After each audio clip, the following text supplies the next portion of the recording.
자, 안녕하십니까. 선생님이랑 사회 2학기 때 공부하고 있습니다. 자, 어떤 내용 배웠는지 빠르게 복습해 보시죠. 자, 지도에서 남북, 위도였습니다. 기후랑 관련이 있었고요. 지도에서 동서, 경도랑 관련이 있었습니다. 시간에 영향을 끼쳤었죠.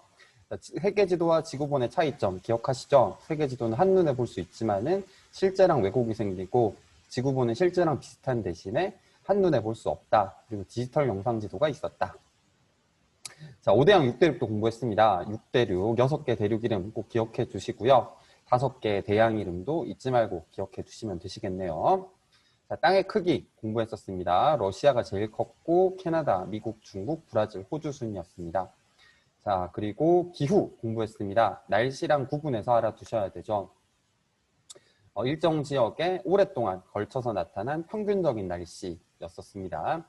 태양이 지구를 비치는 각도에 따라서 허리 쪽, 적도 쪽은 뜨겁고 극지방은 스치듯 맞기 때문에 춥다.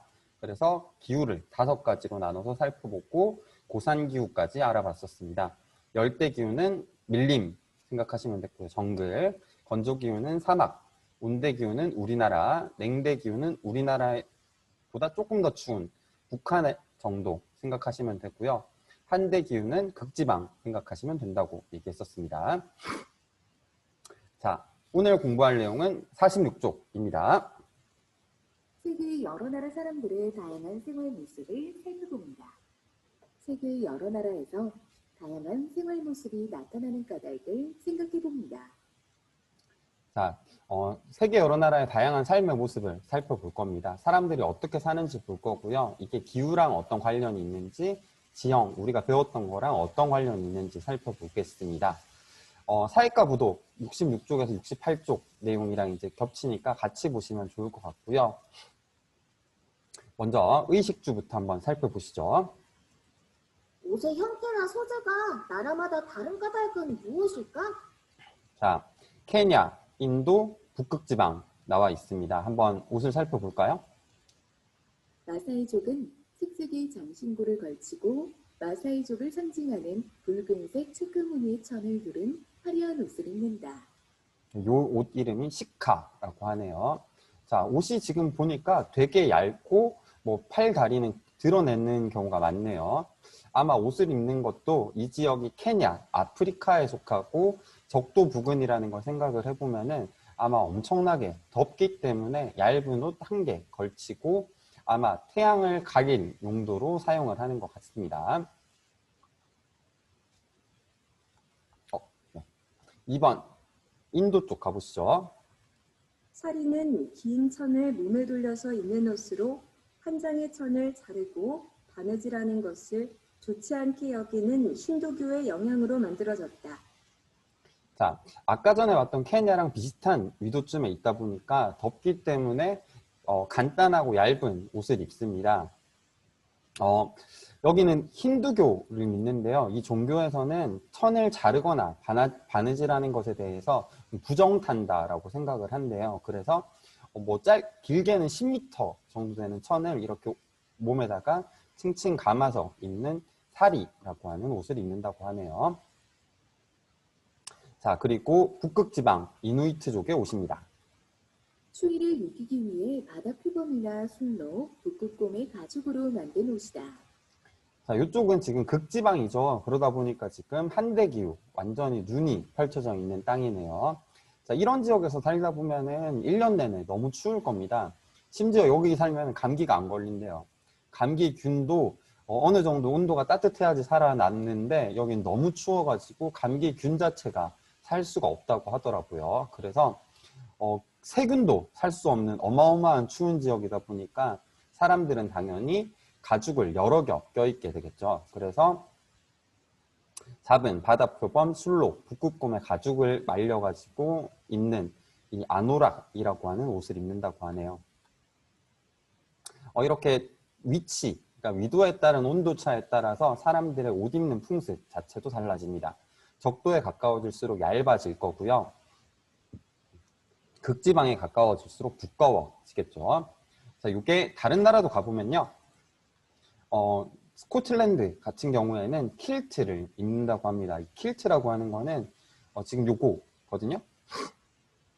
원래 그 남자들은 치마를 많이들 입었다고 해요. 근데 이 치마 입다가 바지로 입도록 바뀌는 이유가 전쟁을 나갈 때 이 남자들이 말을 타야 되는데 이 치마를 입게 되면은 말을 탔었을 때 그 말 가죽이랑 살이 쓸리게 되니까 바지를 입었다고 합니다. 근데 그 스코틀랜드 지역의 이 킬트는 그런 말 타는 풍습을 있기 전에 있었던 옷이 그대로 유지된 형태라고 볼 수 있겠죠. 자, 그리고 사우디아라비아 소옥이라는 옷입니다. 요거 이제 중동 쪽에서 많이 보이는 옷일 텐데요. 여기가 위도가 우리나라보다 낮아요. 그러다 보니까 훨씬 더운데도 불구하고 온몸을 이렇게 가려버립니다. 심지어 머리카락도 가리는데요. 이 이유는 이 지역이 여러분들 그 지지난 시간에 배웠던 기후에서 건조 기후에 해당하는 지역입니다. 사막이다 보니까 햇살이 어마어마하게 내리쬐 거예요. 그러니까 그냥 햇살에 살을 보이게 되면 너무 뜨거워가지고 피부가 타버리니까 천을 가지고 온몸을 가려버리는 거고요. 사막이다 보니까 모래바람도 많이 부는데 이때 이제 눈, 코, 입으로 모래가 들어가지 않도록 하기 위해서 머리에 쓴 천 가지고 얼굴을 가림으로써 이제 모래를 방어한다고 합니다. 그리고 사막이 무조건 덥기만 한 건 아니고요. 일교차 생각을 하면은 물은 온도 변화가 적고 그 흙은 온도 변화가 컸었죠. 그러다 보니까 사막 지역이 밤에는 또 해가 떨어지고 나면은 금방 추워진다고 해요. 그래서 낮에는 3, 40도, 밤이 되면 영하까지 떨어진다고 해서 이 일교차가 크기 때문에 얇은 옷을 여러 겹 걸치는 식으로 발전했습니다. 이 차도르는 그 이란의 그 여성들이 착용하는 의상인데요. 이슬람권에서 많이들 착용을 하고요. 요거는 그 사막 지역이어서 이렇게 발달한 것도 있고요. 그리고 이 이슬람교에서는 여자는 자기가 결혼하는 남자 이외의 사람에게는 자신의 몸을 보여주면 안 된다고 해요. 그래서 보통 이제 눈이나 얼굴을 제외하고 나머지는 모두 다 천으로 덮어서 가리는 풍습이 있다고 합니다. 이건 아까 봤던 인도의 살이고요. 네. 아까 인도보다 조금 더 이제 북쪽으로 올라와서 우리보다는 조금 남쪽인 이제 중국이죠. 이 치파오입니다. 치파오 같은 경우에는 조금 이따 보여줄 이 베트남의 아오자이랑 비슷하게 몸에 착 달라붙게 있는 것이 특징이고요. 한쪽으로 단추를 메어가지고 옷을 입는다고 합니다. 그래서 몸매가 쭉 드러나도록 옷을 입는다고 하네요. 그리고 우리나라 한복이 있고요. 우리나라 한복 같은 경우에는 사계절이 있는 나라다 보니까 얇은 옷을 여러 겹 해서 이제 여름에는 저고리를 얇고 아니면 벗고 다닐 수 있도록 하고 치마를 풍성하게 함으로써 그 체온 변화가 적도록 만든 옷이라고 할 수 있겠습니다. 여기 이제 아오자이인데요. 아오자이는 일반적으로 흰색을 많이들 입게 되는데 이 이유가 베트남 같은 경우에는 우리나라보다 햇살이 훨씬 셉니다. 그러다 보니까 햇빛을 반사시키는 이제 흰색을 입음으로써 이제 몸을 조금 더 시원하게 유지하는 거죠. 일본 같은 경우에는 이제 중국의 그 옷과 우리나라의 옷, 이 동양 문화권에 비슷한 옷인데요. 이 기모노라고 하는 옷을 입고요. 요게 이제 약간 정장 느낌이라고 하면 조금 더 간편하게는 유카타라고 하는 옷을 입기도 합니다. 요거는 이제 여러분들이 뭐 일본 만화 같은 걸 보게 되면은 축제 때 일본 사람들이 많이 입게 된다고 하네요. 자, 그리고 적도에 가까이 붙어 있는 하와이입니다. 여기는 이제 나뭇잎을 따다가 옷으로 입기도 했고요. 화려한 옷이 특징입니다.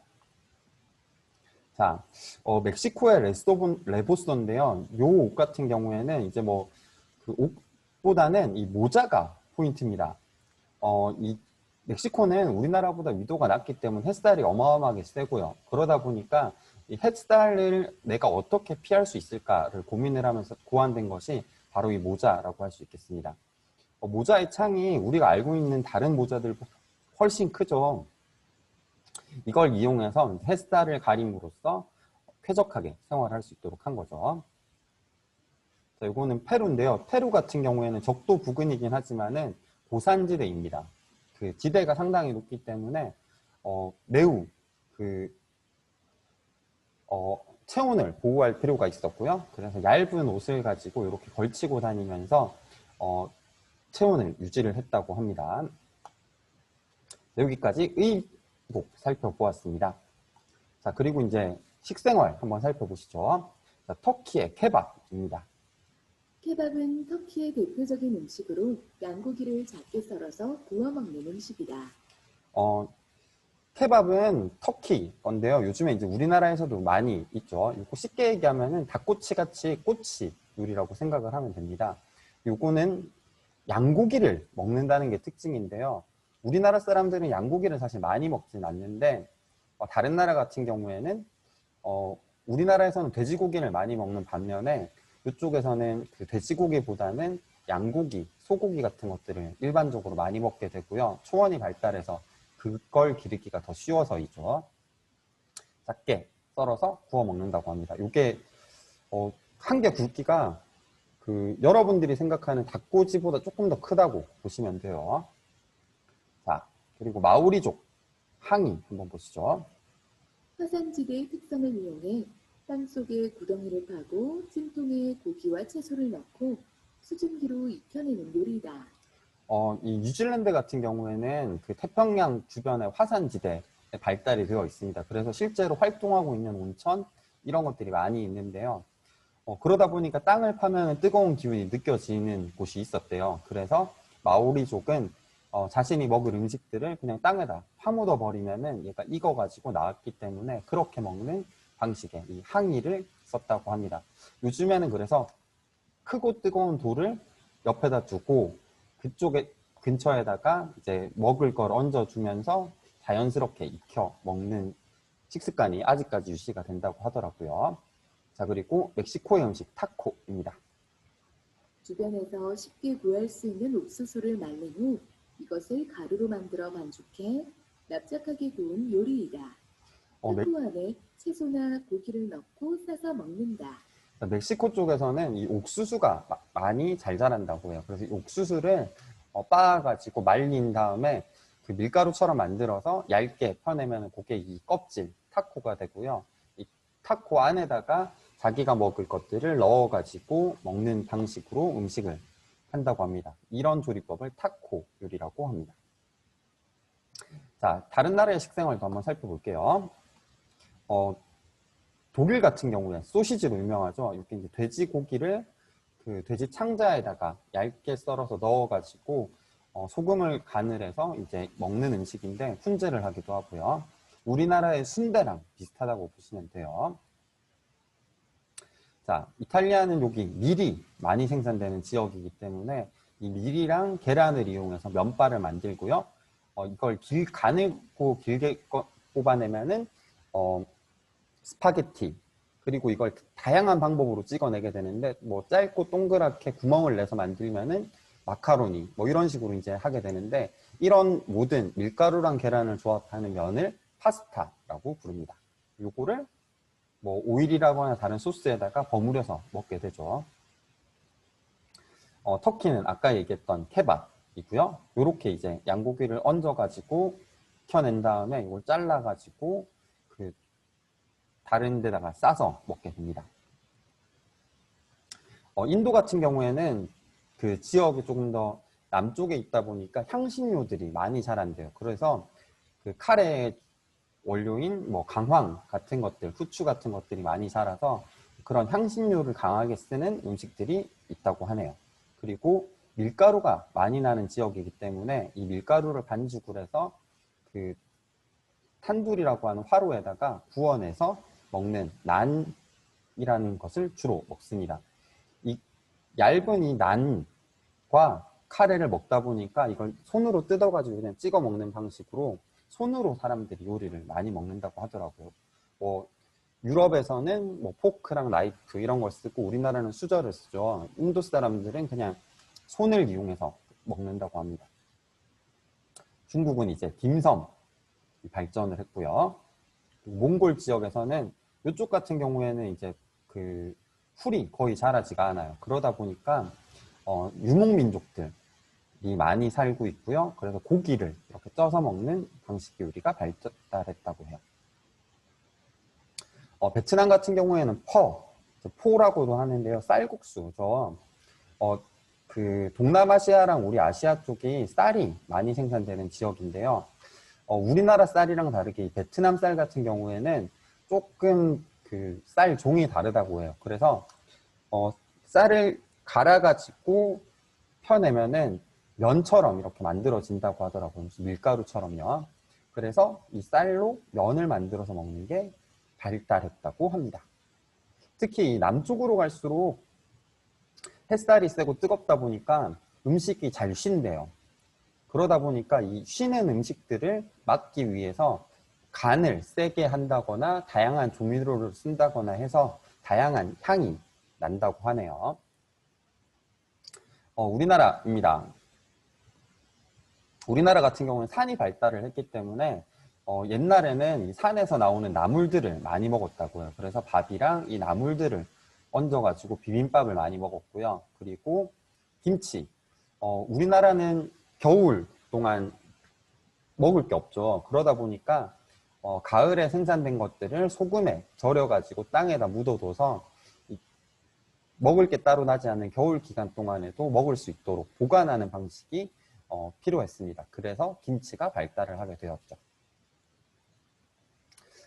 일본 같은 경우에는 주변이 이제 바닷가다 보니까 생선을 잡자마자 바로 잘라서 먹는 회, 초밥이 발달을 했는데요. 이 초밥은 사실 중국에서 우리나라를 거쳐서 일본으로 전수되었다고 하더라고요. 미국이랑 캐나다에서는 유럽의 영향을 받아서 이 햄버거를 많이 해 먹습니다. 맛있겠네요. 네. 멕시코에는 타코인데요. 아까 얘기했다시피 이제 옥수수가 잘 자라서 이 옥수수로 겉을 해가지고 먹게 됩니다. 아르헨티나 같은 경우에는 이 아사도 요리가 유행을 한다고 하고요. 요거는 쉽게 얘기해서 숯불구이라고 생각을 하면 되고요.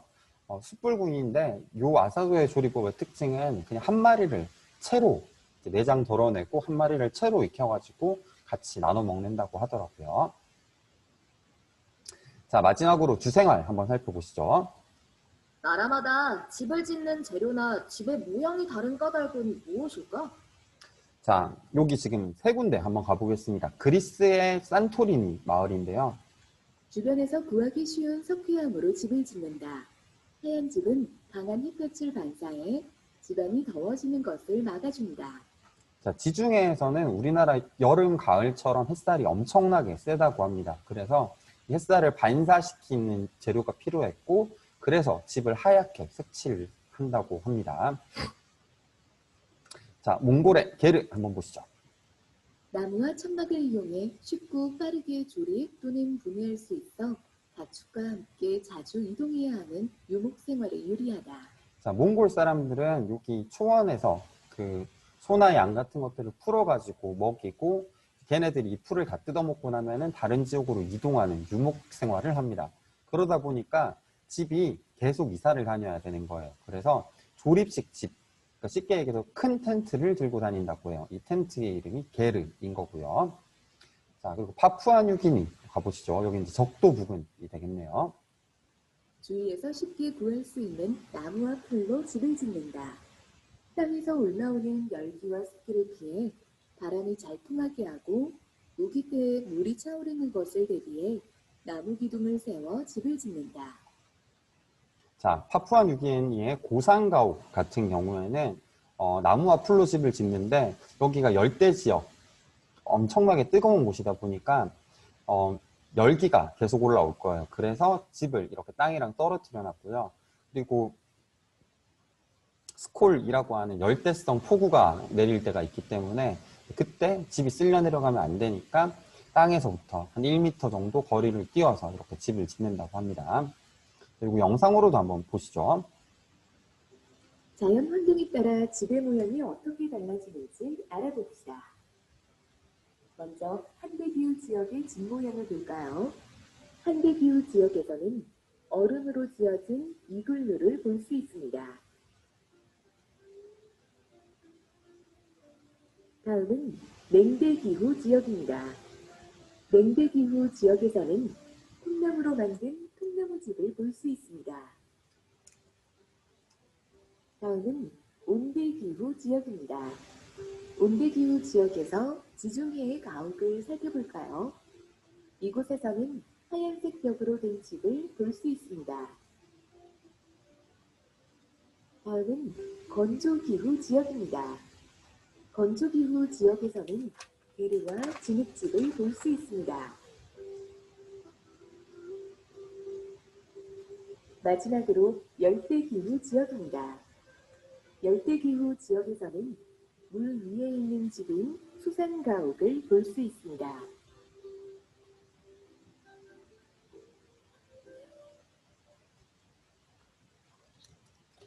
열대기후 쪽에는 고산가옥도 있지만 수산가옥도 있다고 하네요. 네. 자, 넘어가서 48쪽 정리해 봅시다. 자, 세계 여러 나라에서 다양한 생활 모습이 나타나는 까닭을 알아보자 되어 있네요. 인도 여성의 전통 복장인 사리는 길고 넓은 천 한 장으로 만들어졌다. 천의 한쪽은 허리에 감아매고 다른 한쪽은 어깨에 걸쳐 밑으로 늘어뜨려 입으며 두르는 방법에 따라 입는 방법이 다양하다. 사리가 한 장의 천으로 만들어진 것은 힌두교에서 옷감을 자르거나 바느질하는 것을 바람직하지 않게 여기기 때문이다.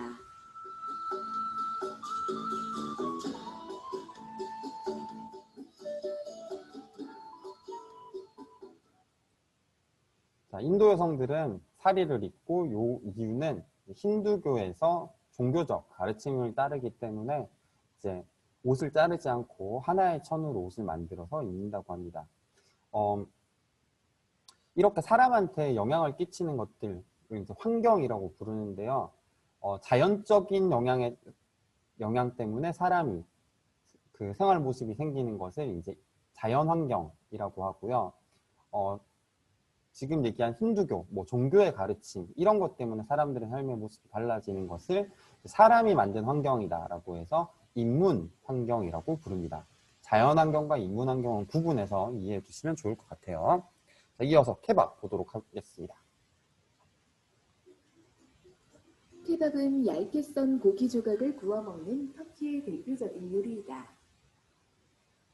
국민 대부분이 이슬람교를 믿는 터키 사람들은 주로 양고기로 케밥을 만든다.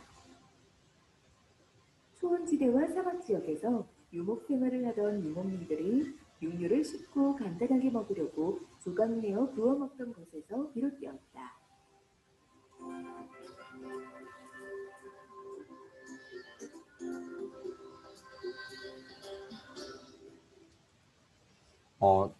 이슬람 사람들은, 터키 사람들은 이슬람이라고 하는 종교를 많이 믿는데요. 이제 그 이슬람계에서는 그 돼지는 조금 부정탄 동물이다라고 생각을 하고 소는 좀 귀중한 소중한 동물이다라고 생각을 해서 두 가지를 안 먹는 경우가 많대요. 그러다 보니까 양고기 같은 것들을 먹게 되죠. 이제 인문환경의 영향으로 양고기를 많이 먹게 되는 거였죠.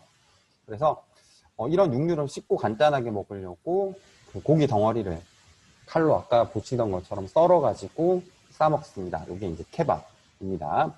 파푸아뉴기니의 고산가옥 설명 한번 보시죠. 고산가옥은 열대기후가 나타나는 지역에서 볼 수 있는 집 형태로 주위에서 쉽게 구할 수 있는 나무와 풀로 집을 짓는다. 땅에서 올라오는 열기와 습기를 피하고 바람이 잘 통하게 하려고 나무 기둥을 세워 바닥이 땅에서 떨어지게 집을 짓는다. 지붕은 빗물이 보이지 않도록 경사를 가파르게 만든다.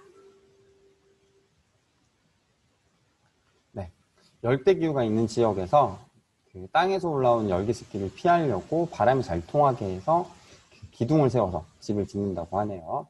자, 세계 각 지역의 지형, 기후 등은 자연환경과 자연환경 그리고 풍습, 종교 등의 인문환경에 따라서 영향을 끼칩니다. 여기 동그라미 쳐놔주셔야겠네요. 자, 자연환경, 인문환경, 오늘의 키워드라고 할 수 있겠습니다. 자, 사람들이 살아가는 삶의 모습이 달라져요. 옷도 다르고 먹는 것도 다르고 사는 집도 달라요. 지형이랑 기후 때문에 달라지는 것, 이렇게 고산가옥처럼 더우니까 집을 띄운다라고 하는 자연 환경의 영향을 받는 경우도 있고요. 인도의 사리처럼 한 개 천 가지고 왜 옷을 만들어? 힌두교, 풍습이나 종교의 영향인 거죠. 이런 건 이제 인문 환경이라고 부릅니다. 자, 오른쪽 정리해보고 나서 수업 마무리하면 될 것 같아요. 자, 솜브레로랑 우산카 한번 보도록 합시다. 자, 솜브레로는 멕시코에서 밀집이나 펠트로 만들어서 쓰게 되고요. 펠트는 이제 양털, 털 같은 것들을 꾹 눌러가지고 만든다고 하네요. 자, 얘는 이제 햇볕을 가리기 위한 용도로 창을 크게 만든 것이 특징입니다. 그리고 이게 이제 창이 너무 크면 바람에 흔들릴 거니까 바람에 쓸려 나가는 걸 막기 위해서 중앙을 되게 높게 만들어서 머리가 쏙 들어가도록 해놓은 거죠. 자, 러시아 같은 경우에는 햇볕이 중요한 게 아니었습니다. 햇볕은 오히려 받아야 되는 거고요. 중요한 거는 동물의 털로 만들어서 귀를 덮을 정도로 촘촘하게 가립니다. 왜냐? 러시아 같은 경우에는 멕시코랑은 다르게 매우 추운 지역이 많기 때문에 체온을 뺏기지 않는 게 가장 중요했었고요. 그러다 보니까 동물의 털로 이제 눈 빼고 얼굴 빼고는 다 가려서 따뜻하게 다닐 수 있도록 이렇게 모자를 쓴다고 하네요. 자, 그럼 왜 다른 것 같은지, 그리고 새로 알게 된 것이나 궁금한 점이 있으면 아래쪽에다가 한 가지씩 정리해 주시면 되시겠습니다. 자, 고생하셨습니다. 뒤에 마무리 문제 넣어줄 테니까요. 그거까지 잊지 말고 푸시고 과제 제출해 주시면 되시겠습니다. 고생하셨습니다. 뒤에 관련 영상 2개 정도 넣어둘 테니까 끝나고 한번 보셔요. 화이팅!